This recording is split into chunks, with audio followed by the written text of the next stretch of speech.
Hello hello hello. आज हम लोग करने वाले हैं कॉन्स्टिट्यूशनल वैल्यू। कॉन्स्टिट्यूशनल वैल्यू का आज हम लोग करने वाले हैं आर्टिकल नंबर 20। आर्टिकल नंबर 19 तक ऑलरेडी हमने खत्म कर दिया था और आज हम लोग आर्टिकल नंबर 20 के बारे में सीखने वाले हैं। ठीक है। सबसे पहले तो मैं बता दूं कि अगर आप लोगों ने अभी भी हमारे फ्री बैचेस को ज्वाइन नहीं किया है, उसको ज्वाइन करने के लिए आप लोग को बस 6 स्टेप्स को फॉलो करने हैं। वो 6 स्टेप्स आपको डिस्क्रिप्शन बॉक्स में मिल जाएंगे या तो कमेंट बॉक्स में मिल जाएंगे। फटाफट से फॉलो करो और फटाफट से ज्वाइन करो। इसके लिए भी बोलना पड़ेगा, फटाफट से करो। ठीक है। और सबसे मोस्ट इंपॉर्टेंट बात जो कि आप लोग बिल्कुल नहीं करते हो, लेटे लेटे लेक्चर देखते हो, ये बिल्कुल मत करना।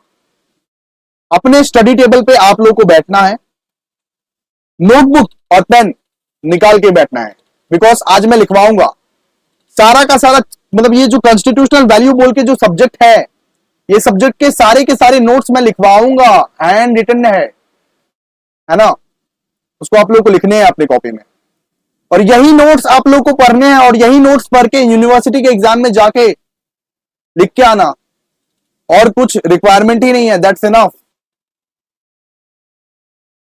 बहुत जन मेरे से पूछते हैं कि भैया कॉन्स्टिट्यूशनल वैल्यूज के लिए कौन सा बुक खरीदूं।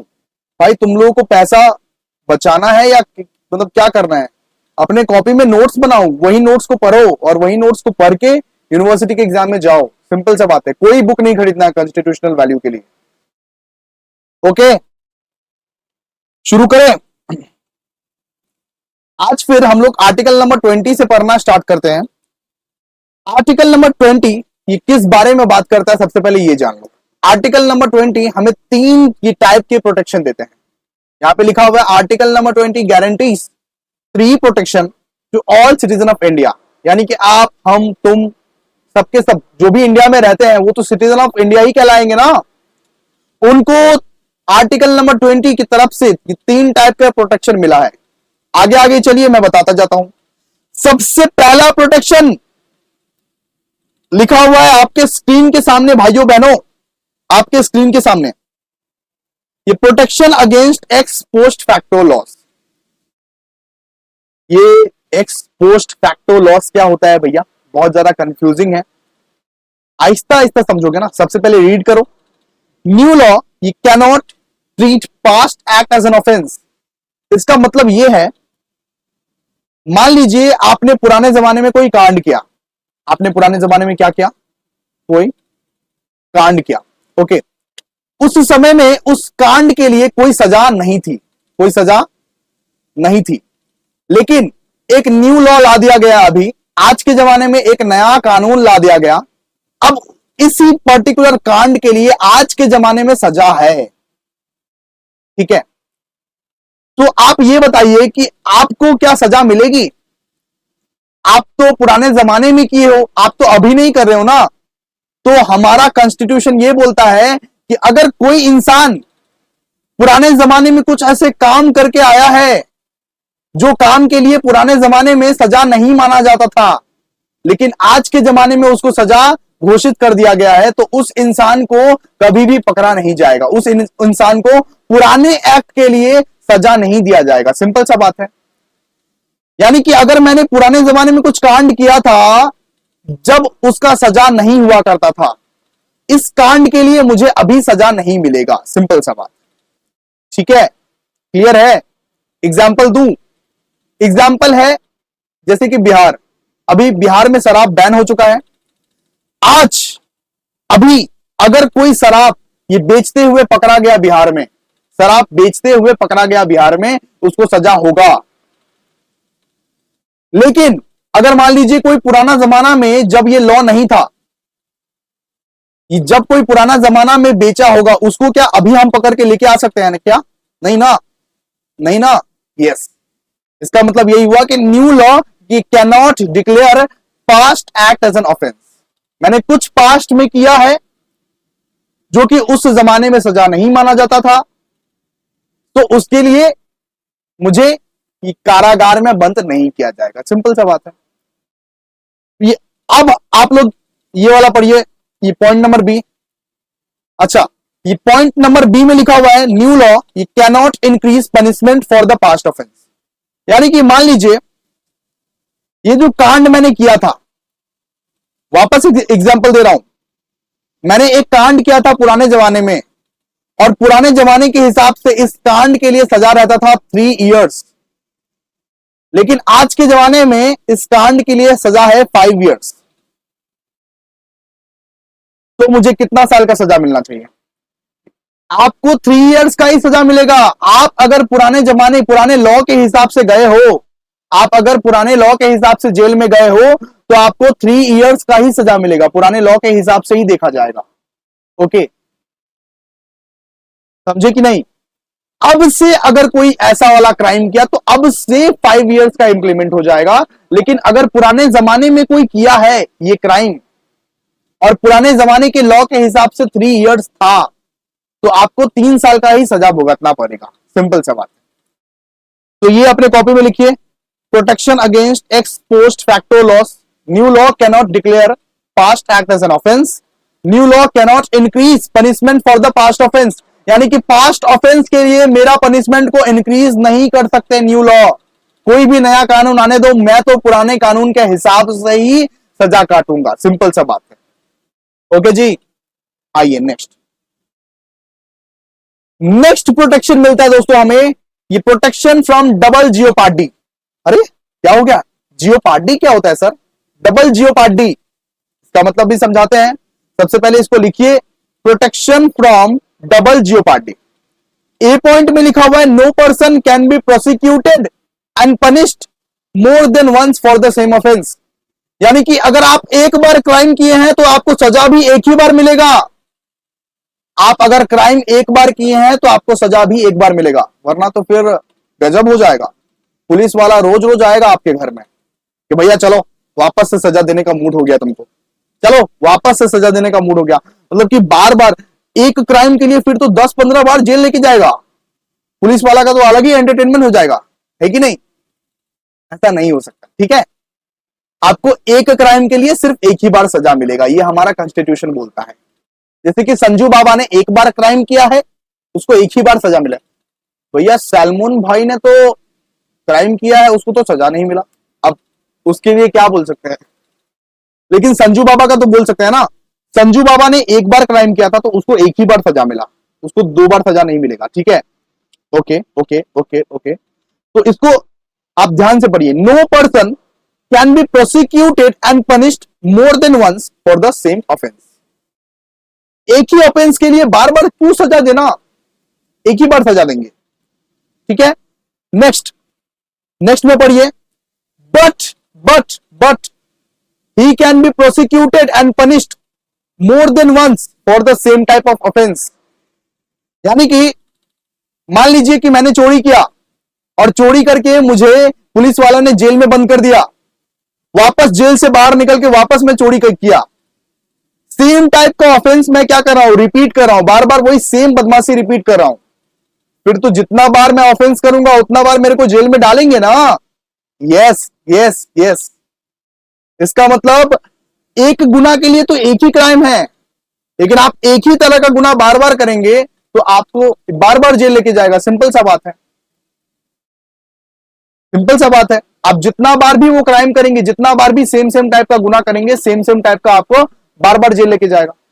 तो but he can be prosecuted and punished more than once for the same type of offence. इसके बाद ये वाला पॉइंट आप लोगों को नहीं पढ़ना है, ठीक है? ये वाला पॉइंट इसमें नहीं है, मैंने गलती से लिख दिया है, तो मिटा दीजिए, हम पढ़ाते हैं आपको। इसके बाद ये प्रोटेक्शन आप लोगों को समझ में आ गया, प्रोटेक्शन फ्रॉम डबल जियोपार्डी। अब थर्ड वाला प्रोटेक्शन का बात करते हैं।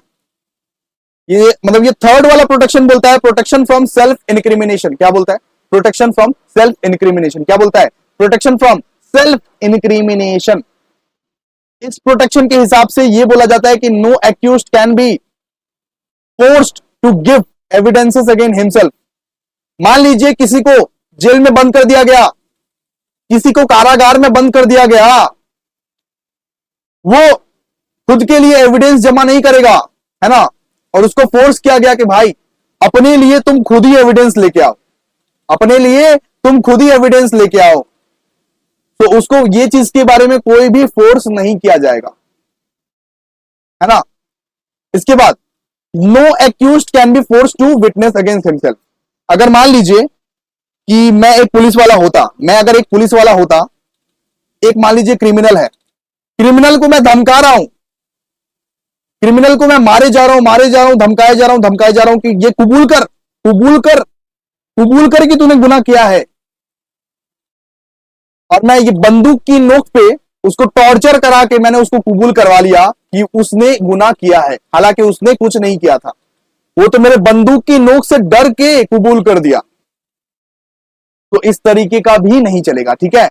तो वो अपने लिए विटनेस नहीं बन सकता। तो no accused can be formed to be witness against himself, है ना।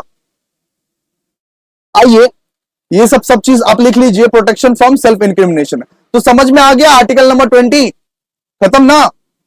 तो तीन टाइप के प्रोटेक्शन हमें हमें मिलते हैं, तीन टाइप के प्रोटेक्शन हमें मिलते हैं और तीनों के तीनों हम आपको समझा दिए। आइए अब हम लोग आर्टिकल नंबर 21 समझेंगे। आर्टिकल नंबर 21 आ जाइए। आइए अब हम लोग पढ़ेंगे आर्टिकल नंबर 21। आर्टिकल नंबर 21 बात करता है protection of life and personal liberty, यानी कि कोई भी पर्सन का लाइफ आप कंट्रोल नहीं कर सकते और आपका लाइफ को दूसरा कोई पर्सन कंट्रोल नहीं कर सकता। सिंपल सा बात है। आपको क्या खाना है, आपको क्या पीना है, आपको क्या पहनना है, ये आप डिसाइड करेंगे, ना कि दूसरा कोई डिसाइड करेगा, ठीक है। आप कौन सा काम करना चाहते हैं, आप कौन सा काम करने में खुश हैं, ये आप डिसाइड करेंगे, दूसरा कोई आपके बदले में डिसाइड नहीं करेगा। ये हमारे कॉन्स्टिट्यूशन बोलते हैं हमको। इसको आप लोग पढ़िए। No person shall be deprived of his life and personal liberty except as per the procedure established by the law।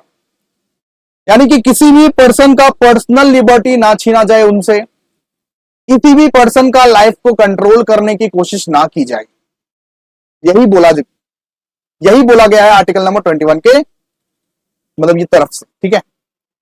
इसके बाद हम लोग पढ़ेंगे कि राइट ऑफ लाइफ का मतलब क्या रहता है। राइट ऑफ लाइफ किस किस चीजों को मतलब इंक्लूड करता है। तो यहां पे देखिए, the right of life includes all those which makes life meaningful.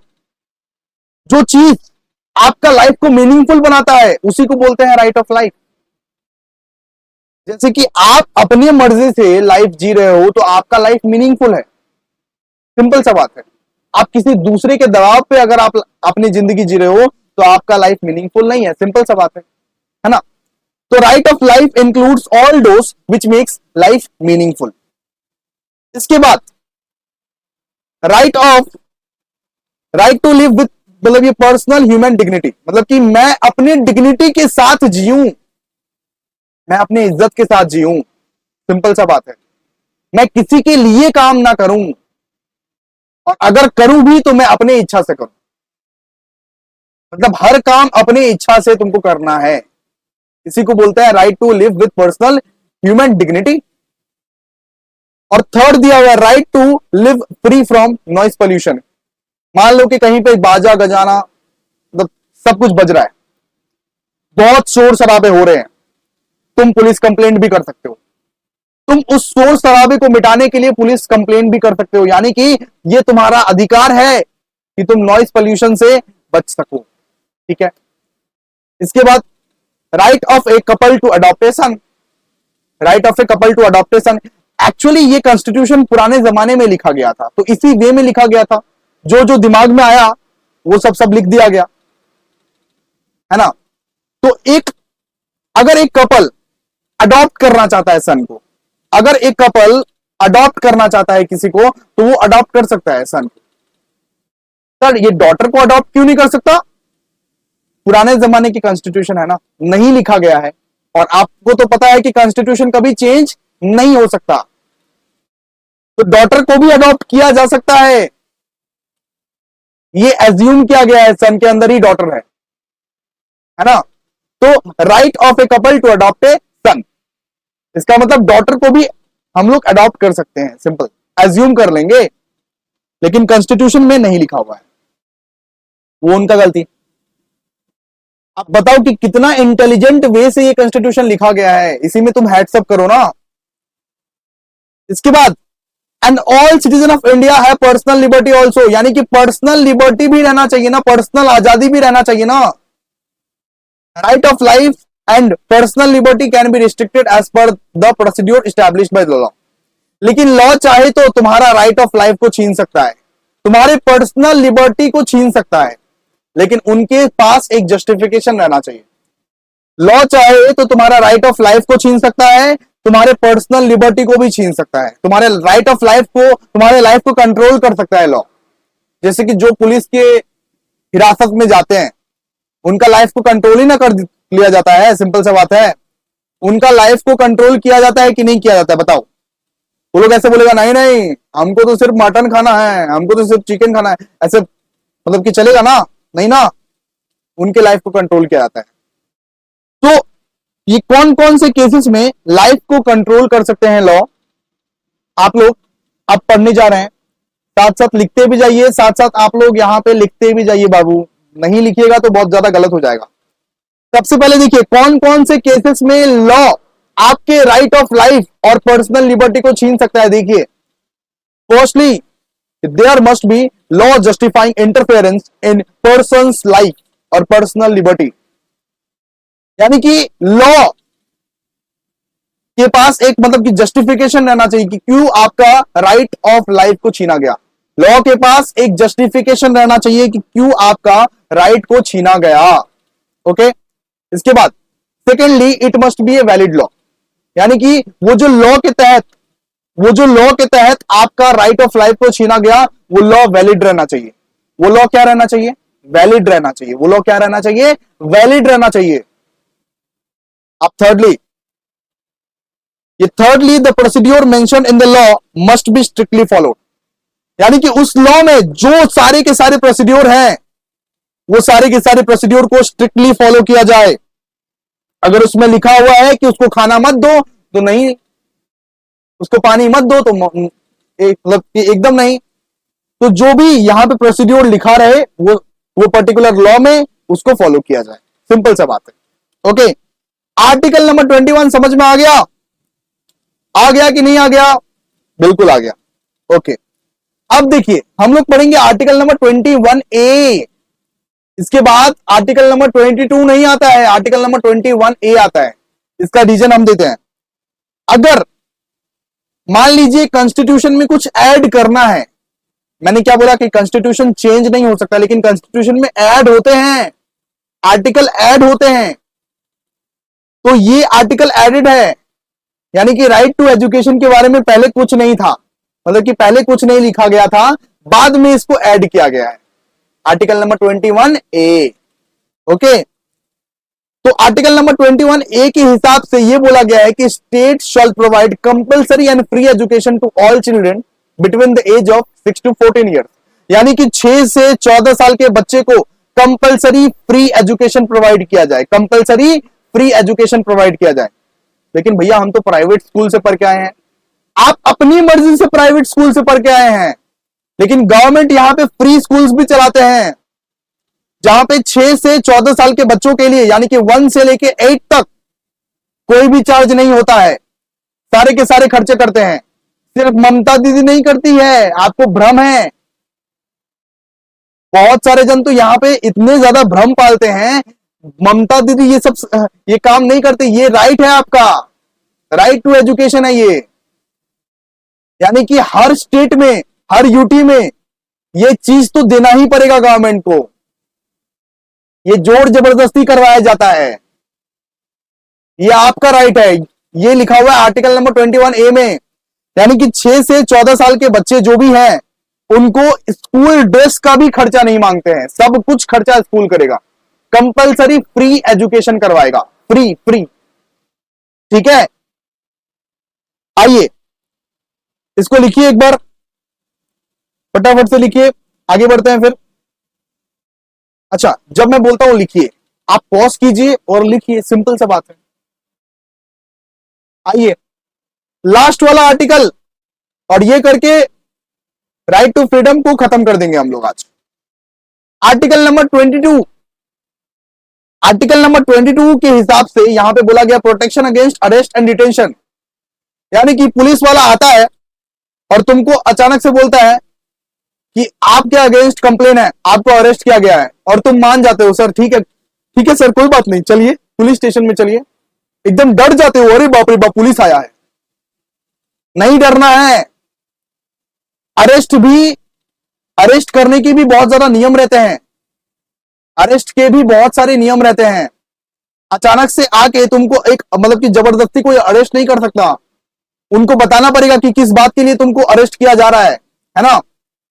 तो इसको अच्छे से पढ़ते हैं। सबसे पहले आर्टिकल नंबर 22, आर्टिकल नंबर ये 22 ये बात करता है protection against arrest and detention.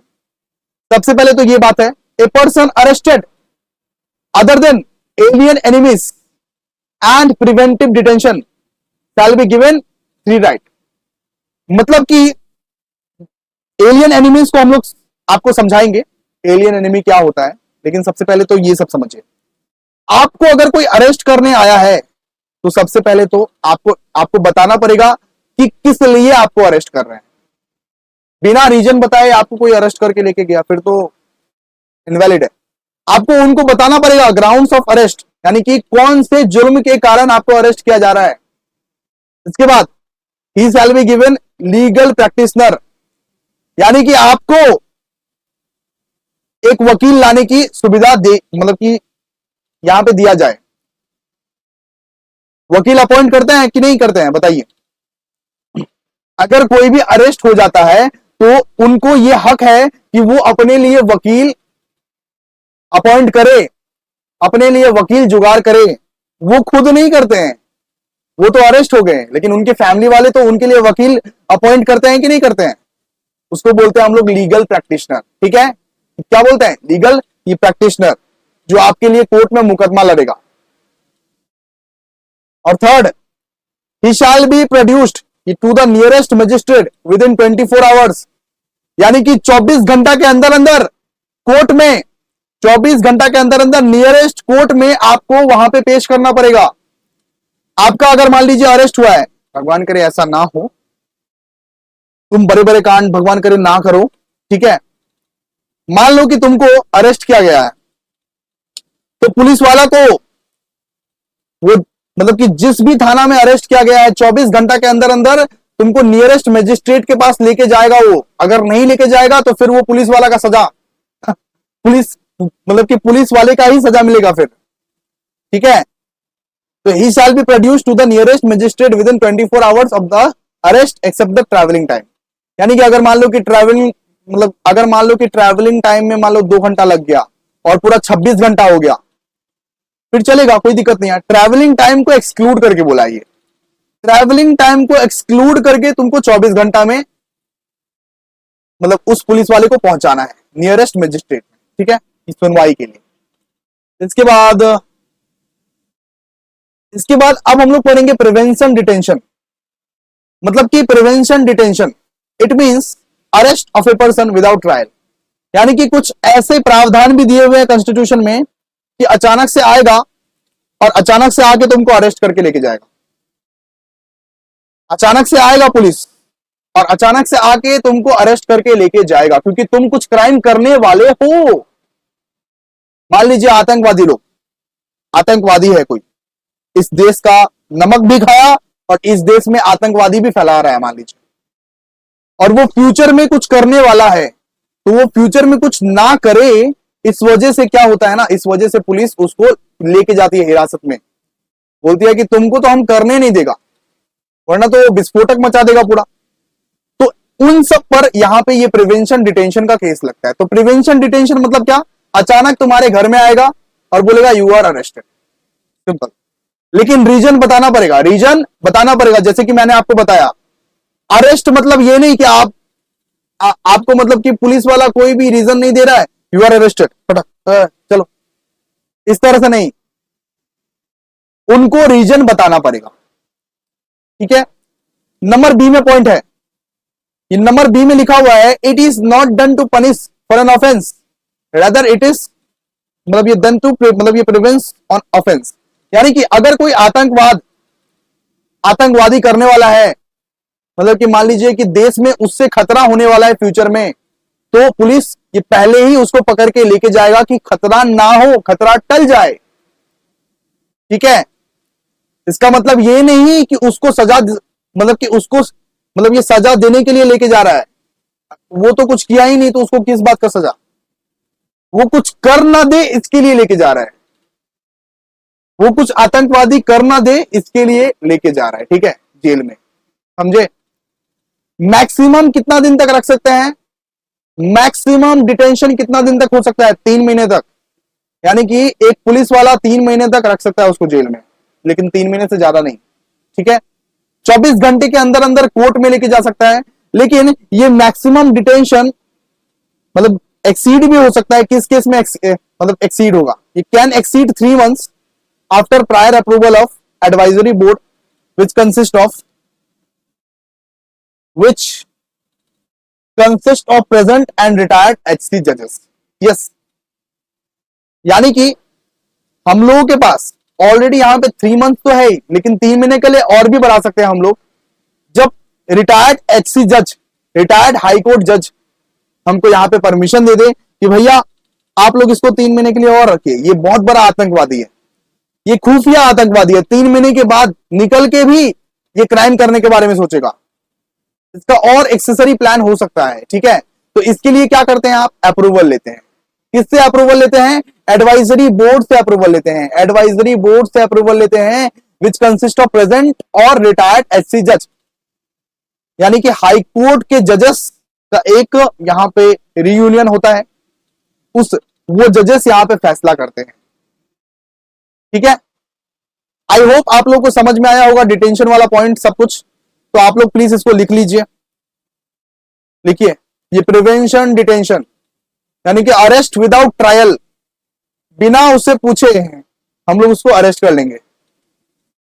ठीक है, लेकिन हाँ जस्टिफिकेशन देना पड़ेगा, जो सारे हम लोग अरेस्ट वाले पढ़े रूल्स वो तो अप्लीकेबल होगा ही, मतलब कि जस्टिफिकेशन देना पड़ेगा, 24 घंटे के अंदर अंदर नियरेस्ट मजिस्ट्रेट के पास लेके जाना पड़ेगा उसको, ये सब तो होगा ही। लेकिन हम लोग मैक्सिमम डिटेंशन कितने मंथ का कर सकते हैं, मतलब 3 महीने के लिए हम लोग रख सकते हैं, मैक्सिमम तो मैक्सिमम हम लोग 3 महीने के लिए लॉकअप में, जेल में हम लोग उसको रख सकते हैं। ओके, और can exceed 3 months after prior approval of advisory board which consist of present और रिटायर्ड एचसी जजेस। आइए फिर इतना तक हम लोग आज करते हैं। आई होप आप लोगों को ये लेक्चर समझ में आया होगा, तो प्लीज लाइक सब्सक्राइब शेयर कीजिए, और सबसे बड़ा बात, अगर अभी भी फ्री बैचेस में ज्वाइन नहीं हुए हो, 6 स्टेप्स को फॉलो करो और फटाफट से ज्वाइन हो जाओ। ठीक है, थैंक यू, मिलते हैं नेक्स्ट वीडियो में, चलिए बाय।